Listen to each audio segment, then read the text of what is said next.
지난주에 우리는 갈멜산에서 바알의 선지자들과 엘리야의 그러한 영적인 전투를 우리가 보았죠.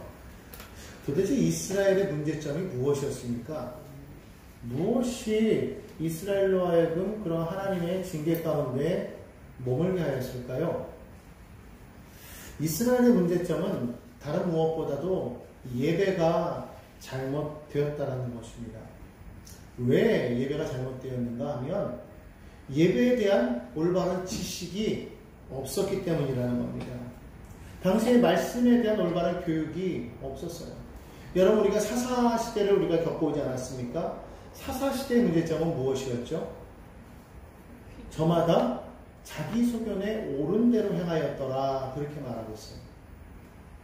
사사시대의 문제점은 말씀을 온전히 양육해야 될 레위인들이 그 사명을 감당하지 못하고 사람들로 하여금 하나님을 어떻게 예배해야 되는지를 전달하지 않았다는 거예요.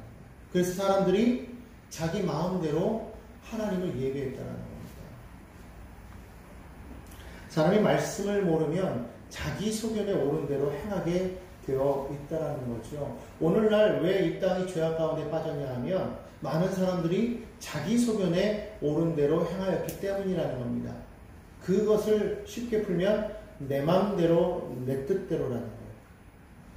신명기 12장 8절에는 그렇게 말합니다. 우리가 오늘 여기에서는 각기 소견대로 하였거니와 너희가 거기에서는 그렇게 하지 말지니라. 지금 너희가 약속의 땅에 들어가기 이전이지만 여기서는 너희가 지금 자기 소견대로 행하였다면 이제 내가 약속한 그 약속의 땅에 들어가면 너희는 너희 소견대로 행하지 말라고 하나님께서 말씀하였다라는 것이죠. 여러분, 믿음이라는 것은 무엇입니까? 그것은 단순히 우리가 마음에 확신을 갖는 것이 아니라는 겁니다. 그럼 믿음은 무엇입니까? 믿음은 예수가 누구인지를 알아가는 것이라고 그렇게 말씀드릴 수가 있어요. 에베소서 4장 13절에서 바울은 이렇게 말합니다. 우리가 다 하나님의 아들을 믿는 것과 아는 일에 하나가 되어 온전한 사람을 이루어 그리스도의 장성한 분량이 충만한 데까지 이르리니, 그렇게 말씀하고 있습니다. 믿는 것과 아는 것이 하나가 될 때 우리가 올바로 믿는 것이다 라고 할 수가 있는 거예요. 우리가 믿는다고 하면서도 모르고 믿는 것처럼 위험한 것이 없습니다. 바로 그것이 우리가 지금까지 배워왔던 바로 여로보암의 신앙이었다라는 거예요. 우리가 앞서 우리가 여로보암의 길에 대해서 우리가 말하지 않았습니까? 여로보암의 문제점이 무엇이었어요? 여로보암의 길이 무엇이었습니까? 자기 마음대로 하나님 앞에 예배하였다는 거예요. 하나님께서 말씀하신 대로가 아니라 그냥 하나님이 정하신 그 장소가 아니라 자기가 편리한 그 장소, 하나님이 정하신 그 날짜가 아니라 자기 임의대로 정한 그날에 하나님 앞에 예배하였다는 것입니다. 예배는 마음대로 드리는 것이 아니에요. 마음대로 드리는 예배는 예배가 될 수가 없습니다. 하나님은 어디나 계시기 때문에, 또 어떤 사람은 그렇게 말합니다. 우리 몸이 성전이기 때문에 우리가 어디서든 우리가 예배 드리면 그것이 예배가 되는 것이 아니냐라고 말합니다. 물론 그것도 예배입니다. 그러나 정말 우리가 매일매일이 예배가 되지만, 그러나 하나님이 원하시는 예배를 온전히 드리기 위해서는 하나님이 말씀하신 대로 지켜야 한다는 것이죠. 이스라엘 백성들은 그것을 몰랐다는 거예요. 민수기 9장에 보면 2절로 3절에 이렇게 말하죠. 6월절을 정한 기일에 지키되 모든 율례와 모든 규례대로 지켜라, 그렇게 말씀하고 있습니다. 정한 날에 드려라, 그리고 내 율례와 규례대로 지켜라, 그렇게 말씀합니다. 그걸 모르면 하나님 앞에 예배할 수가 있습니까? 예배할 수가 없다라는 것이죠. 또한 신명기 12장에 보면 하나님이 택하신 곳에서 예배하라고 그렇게 말합니다. 신명기 12장 13절로 14절에 이렇게 말합니다. 너는 삼가서 내게 보이는 아무 곳에서나 번제를 드리지 말고 오직 너희의 한 지파 중에 야훼께서 택하실 그곳에서 번제를 드리고, 그렇게 말씀하고 있습니다. 그렇기 때문에 우리는 하나님 앞에 예배하는 것이 내가 편할 때에, 내가 시간이 날 때에 내 마음대로 내 뜻대로 드리는 것이 아님을 분명하게 성경은 명시하고 있다는 것을 우리가 기억해야 될 줄로 믿습니다. 예배라는 것은 하나님께 드리는 것이기 때문에 하나님이 기뻐하시는, 하나님이 원하시는 대로 예배를 드리는 예배자가 되어야 하나님이 그 예배를 받으신다는 겁니다. 그래서 요한복음에 보면 하나님께서는 예배를 받으시는 것, 찾으시는 것이 아니라 신령과 진정으로 예배하는 자를 찾으신다고 그렇게 말씀하고 있습니다. 즉 예배가 중요한 것이지만 예배만 중요한 것이 아니라 더 중요한 것이 있는데 바로 그것은 예배하는 그 사람이라는 것입니다. 하나님께서 예배를 받으시는 것이 아니라 예배를 더하여서 예배를 드리는 그 사람을 받으시는 것을 우리가 분명하게 알 수 있습니다. 우리가 창세기에서 가인과 아벨의 그런 제사를 우리가 보았습니다. 성경에 보면 하나님께서는 가인의 제사를 받지 아니하셨다고 말씀하지 않습니다.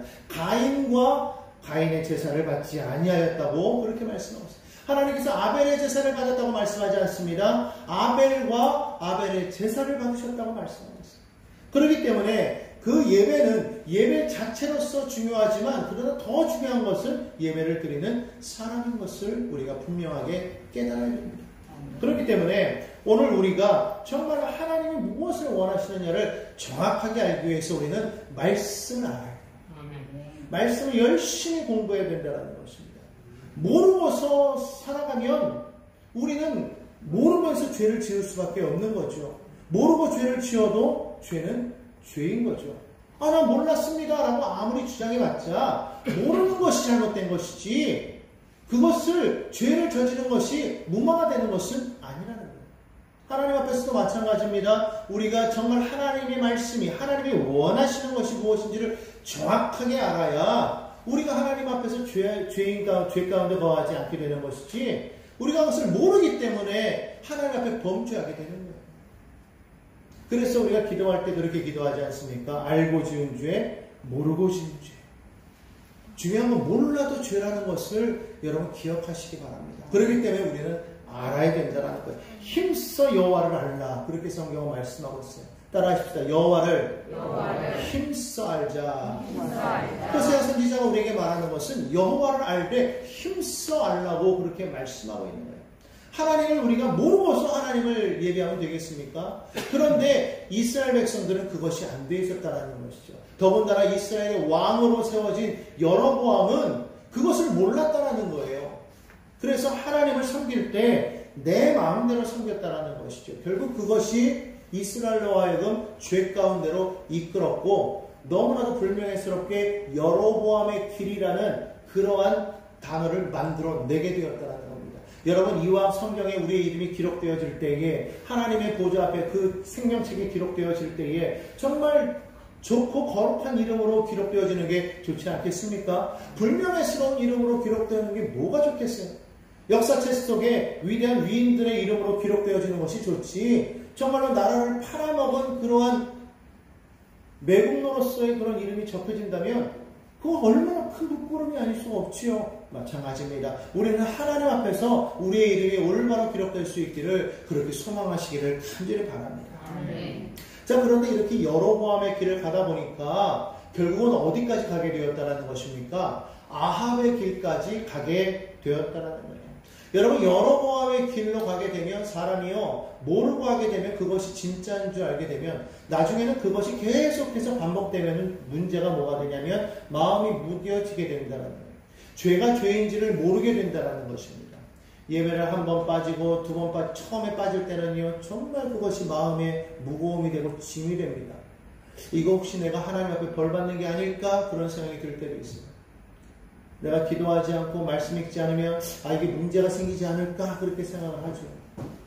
그런데 그것이 한 번, 두 번, 세 번 되다 보면 처음이 어렵지 그 다음부터는 쉬워요. 생각해보니까 예배를 빠져도 별 문제가 없네.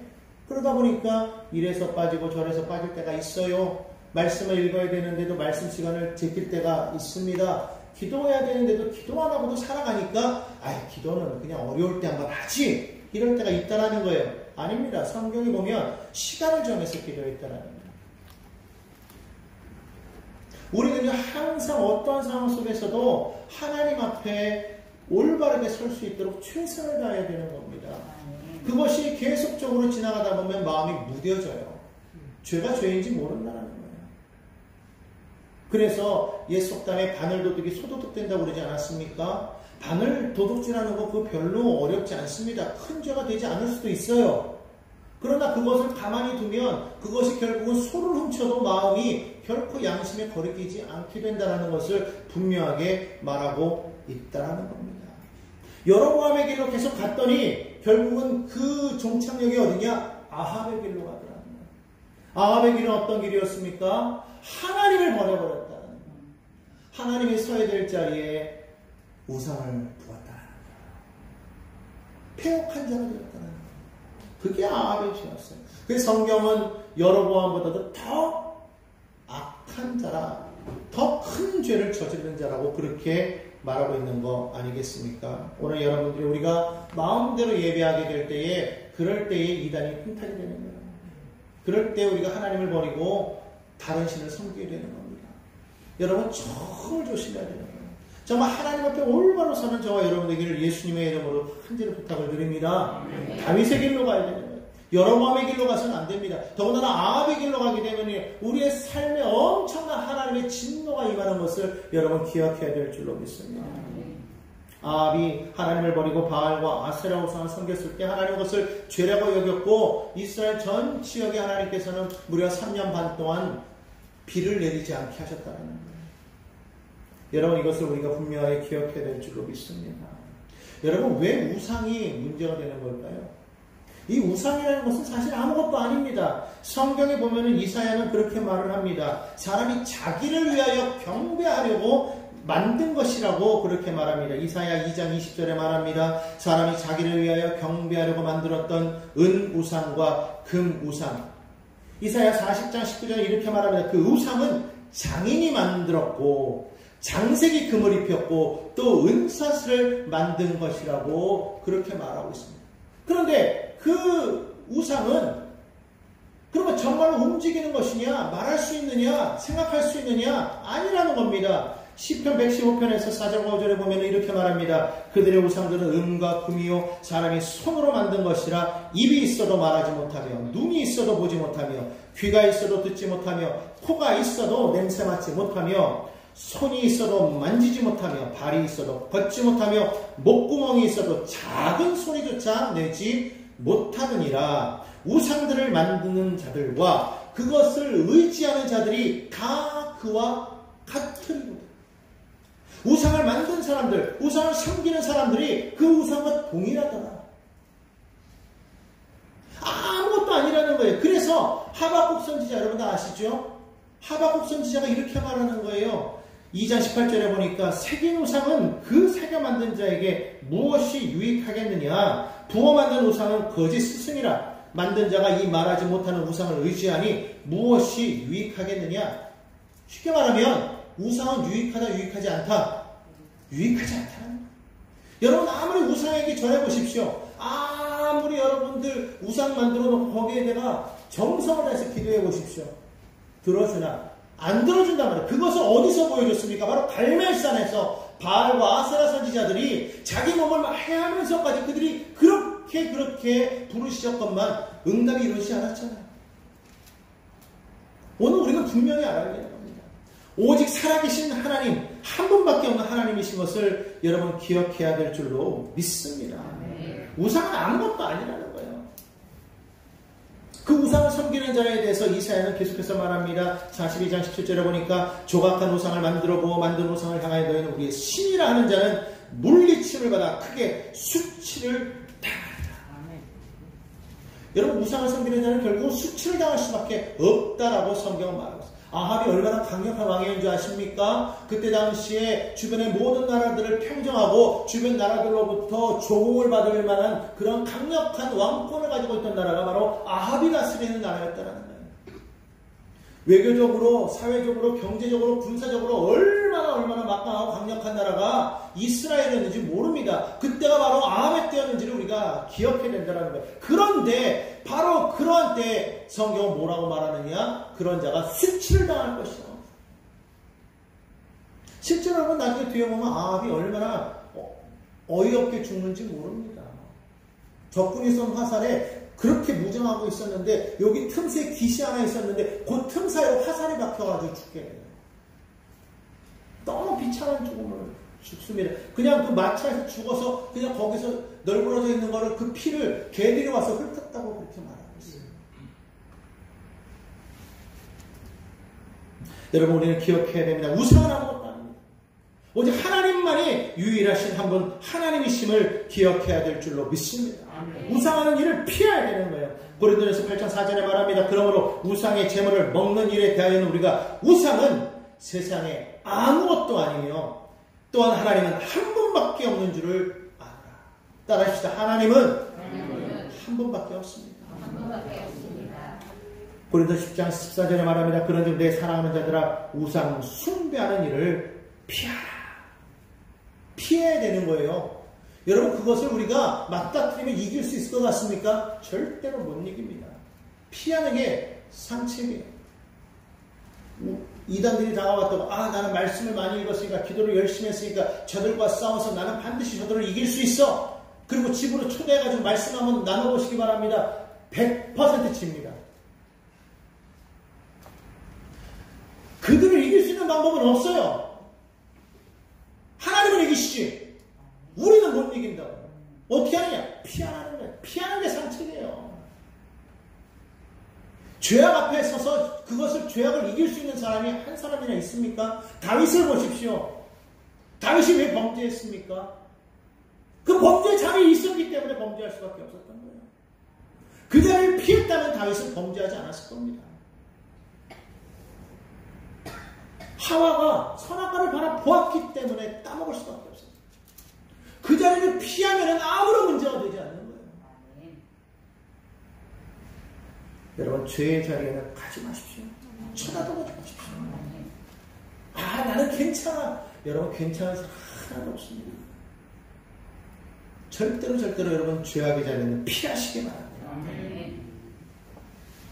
결국 갈멜산에서 지난주에 우리 영적인 전투가 이루어졌고, 결국 거기서 하나님께서 진짜 하나님임을 알게 하는 그런 사건이 있었어요.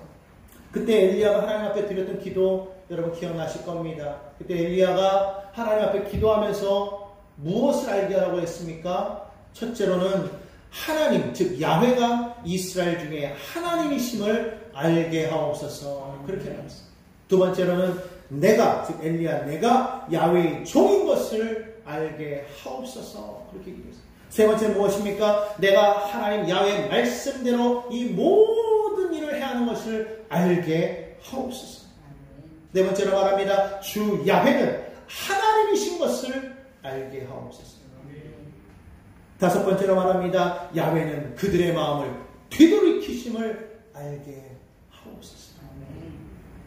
우리가 정말로 하나님 앞에 우리가 기도할 때에 우리의 기도가 이와 같아야 될 줄로 믿습니다. 우리의 기도를 통해서 하나님이 진짜 하나님이시며 유일하신 하나님이시며 그분만이 영광 받으실 것이고 우리는 그분의 뜻대로 행해야 하며 그럴 때에 하나님께서는 믿지 않는 모든 사람들의 마음을 능히 돌이킬 수 있는 그런 능력의 하나님이심을 우리는 깨닫고 전해야 될 줄로 믿습니다. 그 일 이후에 아합이요 깜짝 놀라는 거죠. 왜냐하면 하나님께서 응답하셨거든요. 불로 응답하셨어요. 엘리야가 즉시로 어떻게 합니까? 백성들에게 말합니다. 지금 저 제사장들을 다 잡으라. 그리고는 기송강가에 내려가서 저들의 목을 쳐라. 백성들이 그때까지 어떻게 하고 있었습니까? 머뭇거리던 사람이었어요. 그런데 그들의 한편의 마음속에는 뭐가 있었습니까? 누가 진짜 하나님이냐 궁금하기도 했었을 것이고 어쩌면 그 가운데에는 아합이 두려워서 속으로 진짜 하나님이 하나님 되심을 보여주시옵소서라고 그렇게 생각하고 있는 사람이 있었을지도 몰라요. 어쨌든 그 일로 인해서 그들에게 명확하게 나타난 것은 무엇입니까? 하나님이 진짜 하나님이시구나. 야훼가 진짜 하나님이시구나. 엘리야의 말 한마디에 그들이 완전히 돌아서서 어떻게 합니까? 선지자들을 잡아서 그들의 목을 칩니다. 두려움이 없어요. 왜 그렇습니까? 하나님이 참으로 살아계신 하나님이심을 믿었기 때문이라는 거예요. 보았다는 겁니다. 여러분 하나님을 만나야 돼요. 하나님을 보아야 합니다. 갈멜산의 그 경험이 우리에게도 있어야 된다. 영적인 싸움을 통하여서 우리도 능히 이기는 그런 때가 반드시 있어야 된다. 그런 경험이 없으면요 담대함이 사라지는 거예요. 워낙 많은 사람들이 믿음이 있다고 하면서도 마음 가운데 두려움이 있습니다. 귀신을 두려워합니다. 사단을 두려워합니다. 여러분의 절대로 하나님은 그들보다 더 강하십니다. 만군의 주가 되시는 겁니다. 하나님 앞에서 귀신은 꼼짝 못하는 거예요.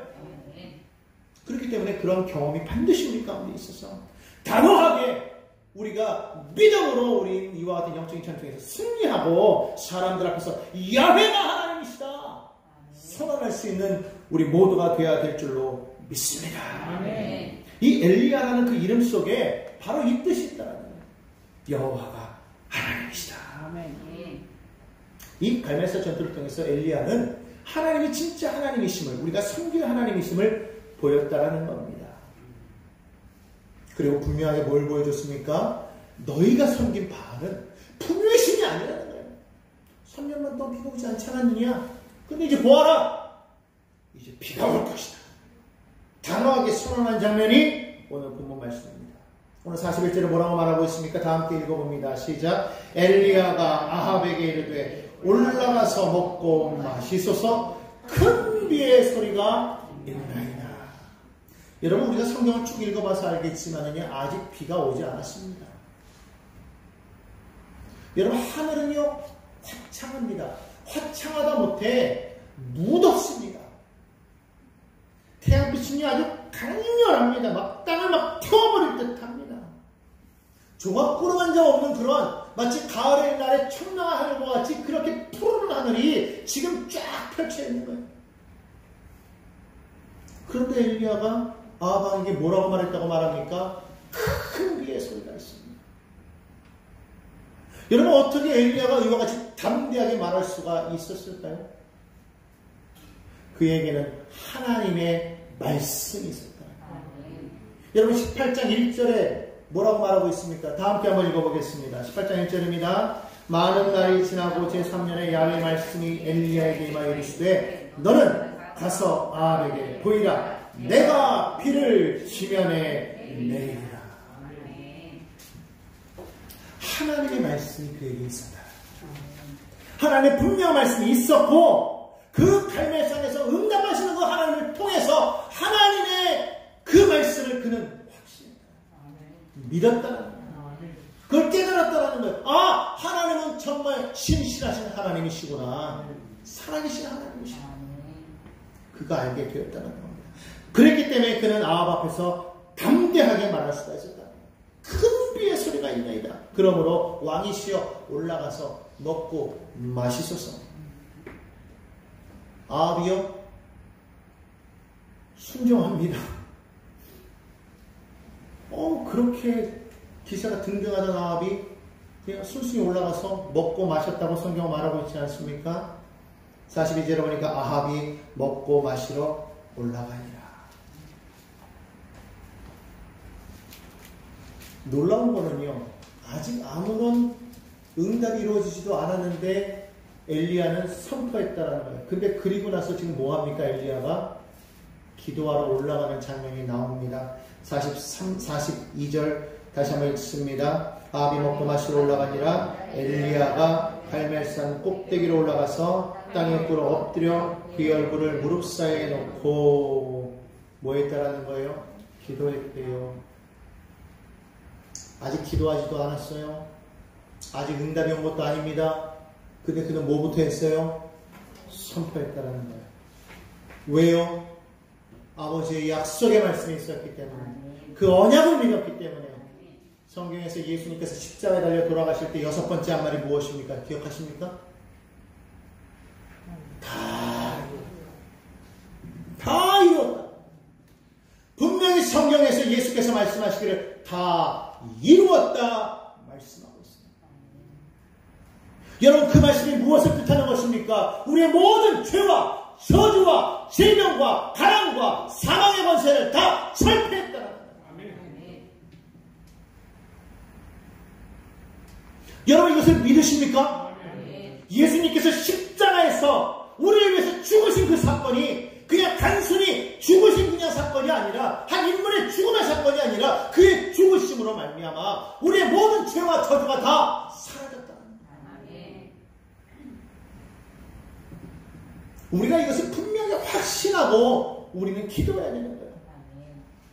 여러분 삶 가운데 절망이 다가왔습니까? 문제가 다가왔습니까? 우리의 삶에 질병이 다가왔습니까? 어려움이 다가왔습니까? 여러분 그것을 바라보는 것이 아니라 약속의 말씀을 붙잡으라는 거예요. 주께서 말씀하셨으니 비가 오리라 하셨으니 비가 내리리라 선언해야 된다는 것입니다.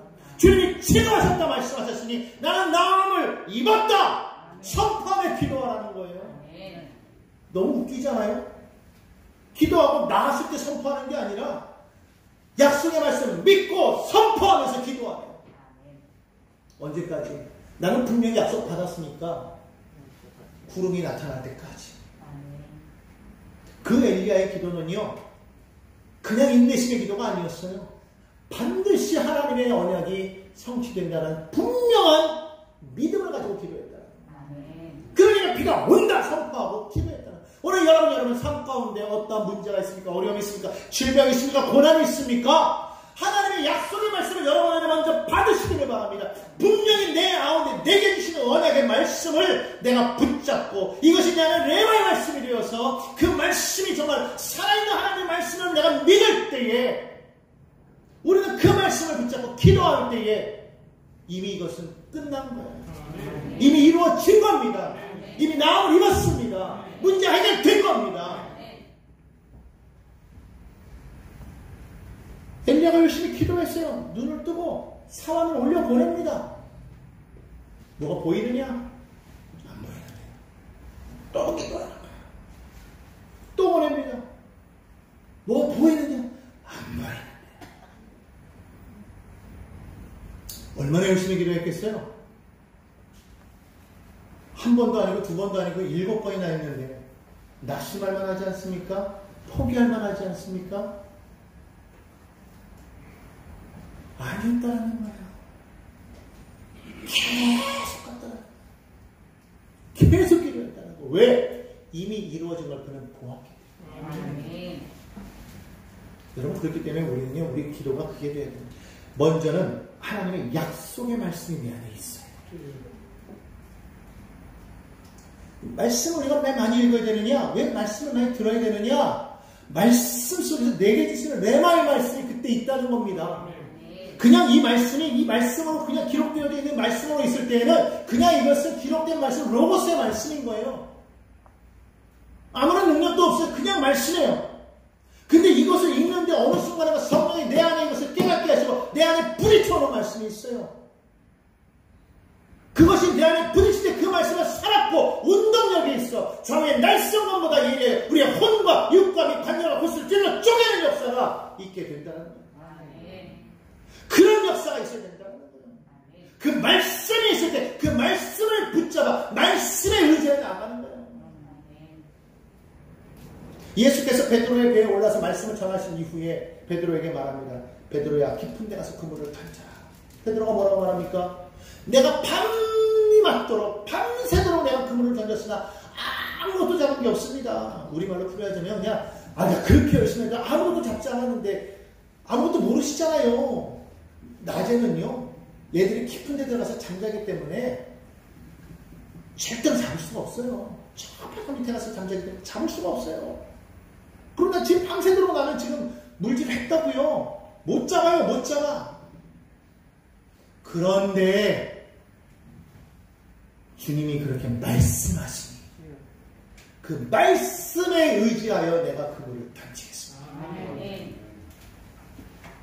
베드로는요 그 당시에 어부로서의 경험, 경력, 지혜 이런 거 다 내려놨어요. 오직 뭐에 의지해요? 말씀에 의지하여 논리적으로 맞지 않지만 이치적으로 말도 안 되지만 경험상 이거는 한 번도 이런 적이 없었지만 말씀에 의지하여 내가 그물을 던지겠습니다. 던지니 어떻게 됐다고요? 그물이 찢어질 정도로 다펴서 동료들을 불러서 같이 배에 옮겨 실었는데도 두 배가 다 잠기게 될 정도가 되었더라. 이게 이성적으로 됩니까? 논리적으로 됩니까? 이해할 수 있어요? 설명할 수 있습니까? 못합니다. 만유의 주께서 말씀하시니 된다. 그래서 우리에게 가장 중요한 게 뭐냐? 말씀을 들어라. 말씀을 들어라. 말씀에 민감해야 되는 거예요. 자주 말씀을 읽어야 말씀이 뭔지 알 수 있죠. 그게 뭔지를 모르는 거예요. 아무리 말씀하셔도 하나님의 말씀을 모르면 이게 하나님의 말씀인지 세상 사람들이 하는 말인지 그냥 좋은 격언인지 교훈인지 몰라요. 여러분, 세상에 좋은 말이 있어도 그 말이 능력이 나타나는 거 아닙니다. 권세 있는 말은 무엇입니까? 하나님의 말씀. 세상에 권세자가 말한다고 해서 그 권세, 그 말이 힘이 있는 것이 아니라는 겁니다. 하나님의 말씀만이 권세가 있습니다. 하나님의 말씀만이 능력이 있는 겁니다. 그 말씀이 내 안에 들어올 때 그 말씀에 힘입어서 선포하고 기도하면 그대로 돼요. 아멘. 그래서 성경은 말하는 건 내 믿음대로 될지어다. 아멘. 그냥 믿는 게 아니에요. 믿음은 언약의 근거에서 믿는 거예요. 아멘. 오늘 여러분 하나님의 말씀에 귀를 기울이시기 바랍니다. 아멘. 하나님은 우리를 위해서 많은 것을 예비하고 계십니다. 고린도서 2장 9절 말씀에 기록된 하나님이 자기를 사랑하는 자들을 위하여 예비하신 것은 모든 것을 눈으로도 보지 못하고 귀로도 듣지 못하고 사람의 마음으로도 생각하지 못했다는 것 같아요.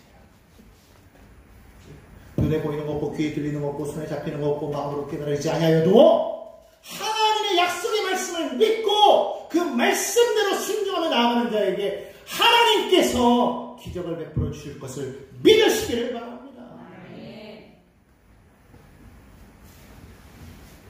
오늘 엘리야가 하나님 앞에 들은 말씀으로 선포하고 기도할 때 마침내 조금이 손바닥만한 구름을 보았잖아요. 되었다. 가자.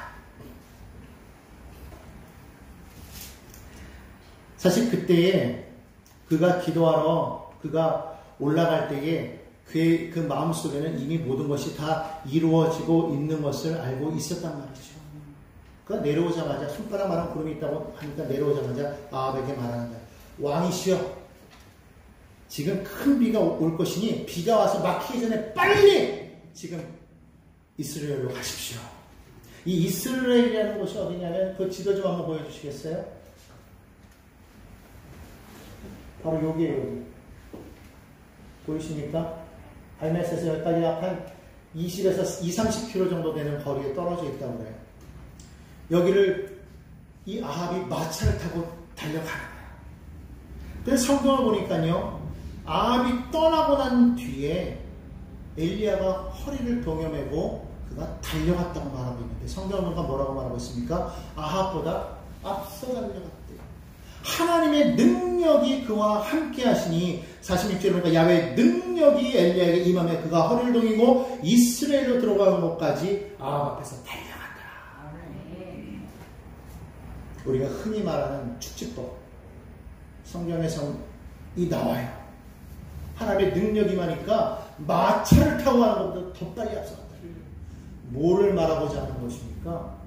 엘리야가 잘 달리는구나, 달리기 선수구나, 뭐 그런 거를 뭐 자랑하고 싶어서였겠습니까? 아니면은 엘리야가 능력이 있어서인지 나 능력 있는 사람이야, 그걸 말하고 싶었겠습니까? 아니라는 것이죠.